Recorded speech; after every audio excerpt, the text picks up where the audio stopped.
Hello friends, आज solve कराने जा रहे हैं combined higher secondary level 2022 tier second का पेपर जो भी 26/6/2023 को हुआ है। पहला क्वेश्चन है, निम्न आंकड़ों की माध्यिका क्या है। माध्यिका का मतलब मीडियन, इनकी मीडियन बतानी है और मीडियन होती है इन सारे नंबर्स को असेंडिंग ऑर्डर आरोही क्रम में रखने पर जो सबसे बीच में नंबर आएगा। तो यहाँ देखो, सबसे छोटा नंबर है 10, उसके बाद है 15, उसके बाद है 18, 10, 15, 18, 20, 21, उसके बाद है 21 के बाद 25, फिर 28, फिर 35, वो 25, 28 के बाद है 30 और फिर है 35। 1 2 3 4 5 6 7 8 9 टोटल नंबर है, बिल्कुल बीच में आएगा 9 + 1/2 यानी 10/2 फिफ्थ नंबर का क्वेश्चन। तो पहला, दूसरा, तीसरा, चौथा, पांचवा, ये बिल्कुल बीच में है। तो इसकी जो मीडियन आएगी वो 21 आएगी। 21 इसका आंसर है। कोई धनराशि सिंपल इंटरेस्ट पर 4 वर्ष में स्वयं की दुगनी हो जाती है तो उसे 7 गुना होने में कितना समय लगेगा। दुगनी हो जाती है, 1 रुपये से 2 रुपये बन जाते हैं। तो 1 रुपये से 2 रुपये बने तो ब्याज बना 1 रुपये और 1 रुपये ब्याज बना 4 साल में। आपको 7 गुना करना है, 1 रुपये के 7 रुपये बनाने हैं, ब्याज बनेगा 6 रुपये। सिंपल इंटरेस्ट जो है वो हर साल का बराबर बराबर होता है। जब 1 रुपये ब्याज 4 साल में बन रहा है तो 6 रुपये ब्याज बनेगा 4 × 6 24 वर्ष में। दूसरा इसका तरीका ये है, 1 से 2 हुए, यहाँ डिफरेंस देखेंगे, 1 से 2, 2 से 3, 3 से 4, 4 से 5, 5 से 6 और 6 से 7।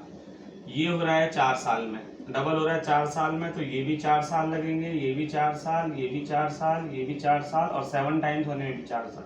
तो 4, 4 दूनी 8, 4 तिया 12, 4 चौक 16, 4 पंजे 20 और 4 छिके 24। 24 साल में ये 7 गुना हो जाएगी। नेक्स्ट क्वेश्चन, थर्ड क्वेश्चन है, 67.5 पर केजी वाले चावल को 60 रुपीज पर केजी वाले चावल के साथ किस रेशो में मिलाया जाए कि मिक्सचर का रेट 64 हो जाए।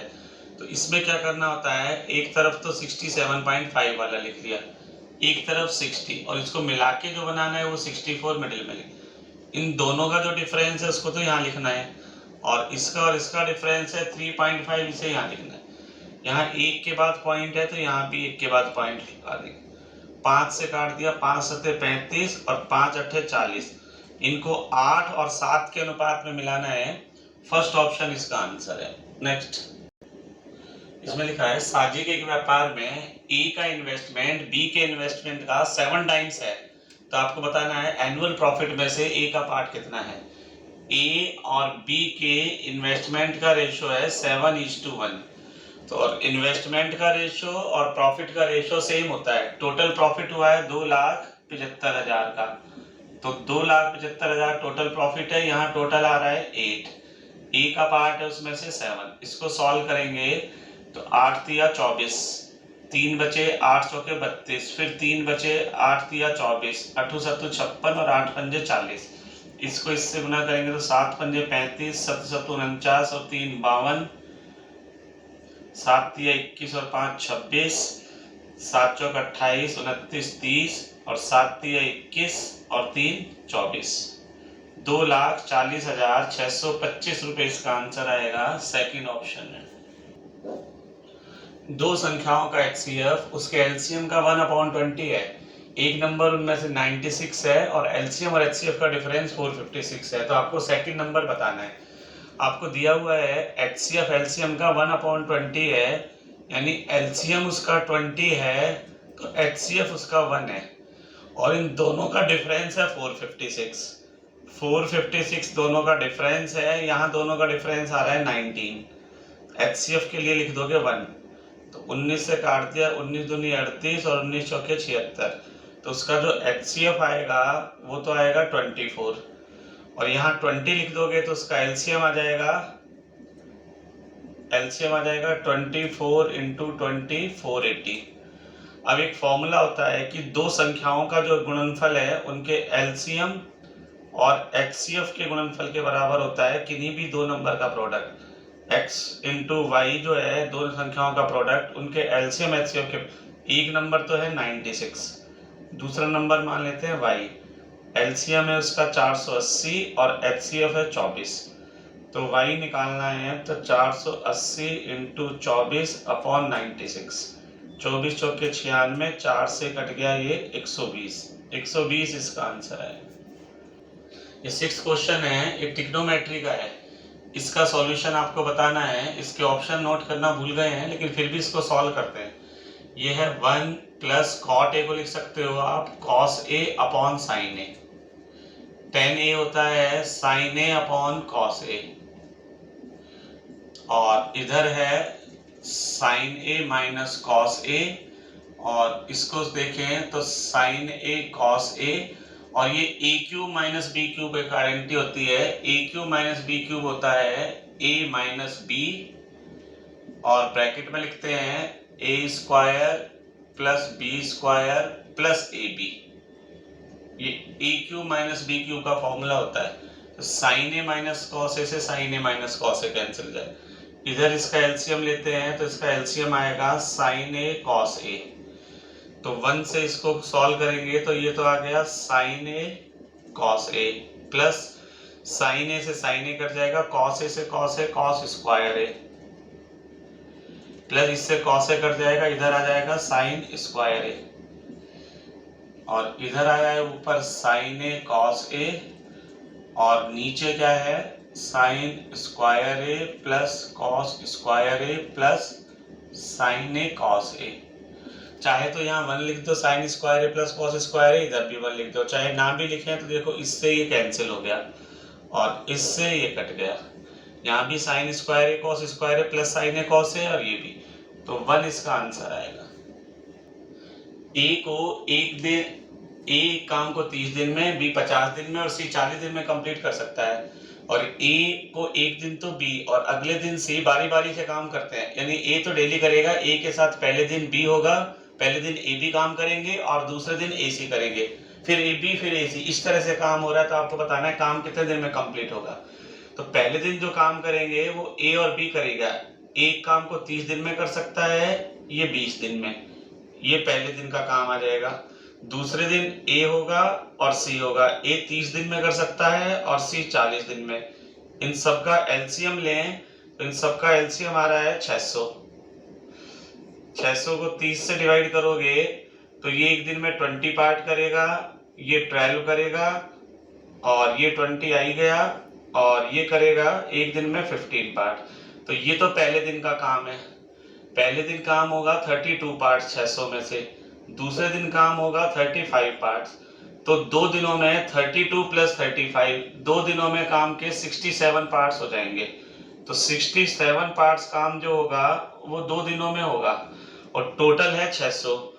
तो 67 को किसी ऐसे नंबर से मल्टीप्लाई करते हैं, या तो 600 आए या 600 से कम आए, तो इसको कर दें 8 से इंटू, जब ये 2 दिन का काम था तो इसको 8 से गुणा कर दिया है तो 16 दिन का काम आ जाएगा। 16 दिन में काम होगा 8 7 56 और 8 6 48, 48 और 5 53, 36 पार्ट काम हो चुका 16 दिन में।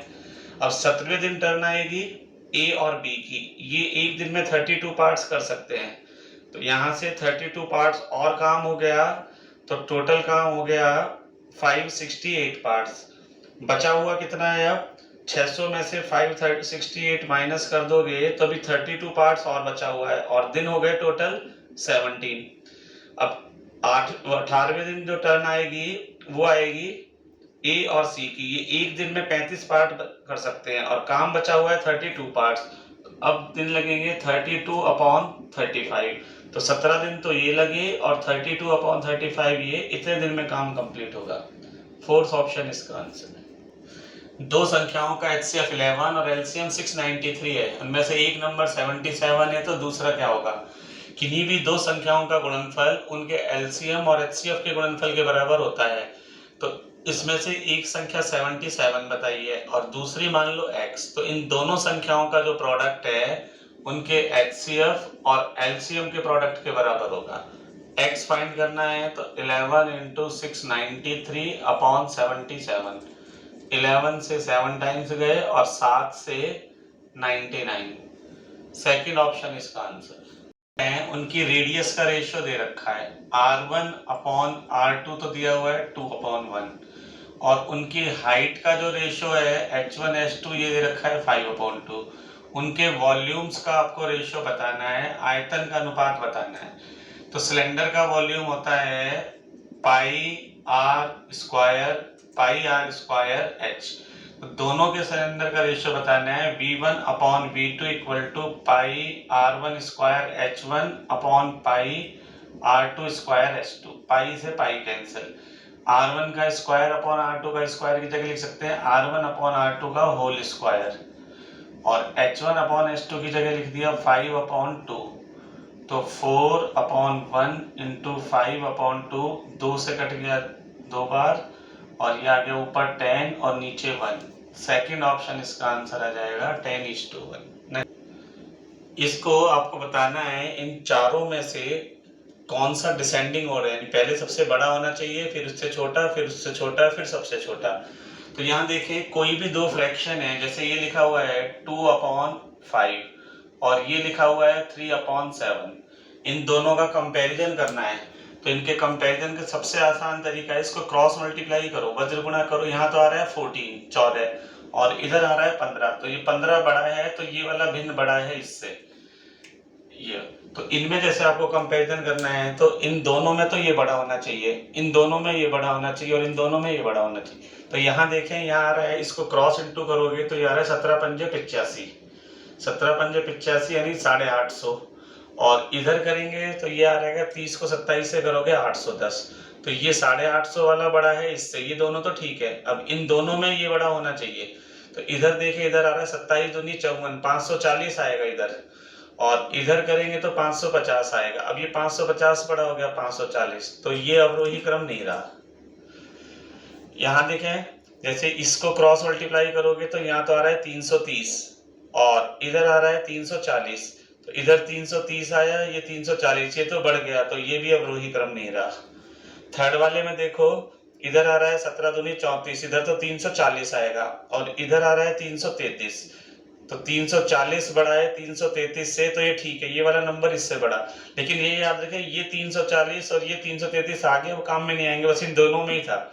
अब इसका और इसका करेंगे तो उसमें ये वाला नंबर बड़ा होना चाहिए था इससे। अब देखते हैं, यहाँ आ रहा है 550, यहाँ 550 आ रहा है, 27 दूनी 54, यहाँ 540 आ रहा है, तो ये वाला नंबर बड़ा हो गया इससे।